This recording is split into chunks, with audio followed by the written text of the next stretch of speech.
কিছুদিন আগেই সীমান্ত উত্তেজনার সময় বাংলাদেশকে শায়েস্তায় ড্রোন পাঠানোর হুঁশিয়ারি দিয়েছিলেন পশ্চিমবঙ্গের বিজেপি নেতা শুভেন্দু অধিকারী। ম্যানপাওয়ার লাগে না, 5টা ড্রোন শুধু পাঠাবে।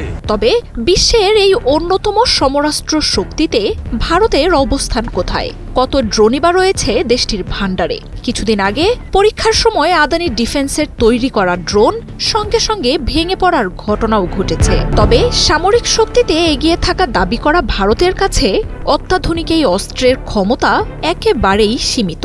দেশটির হাতে রয়েছে 650 থেকে 700-র মতো ড্রোন, এমনটাই জানিয়েছে আনন্দবাজার, যার বেশিরভাগই আবার স্থানীয় প্রযুক্তি বা ইসরায়েল থেকে পাওয়া পুরনো ধাঁচের ড্রোন। চীন এবং পাকিস্তানের মতো প্রতিবেশীকে মোকাবিলার জন্য যুক্তরাষ্ট্র থেকে 31টি MQ-9 রিপার কিনছে নয়াদিল্লি।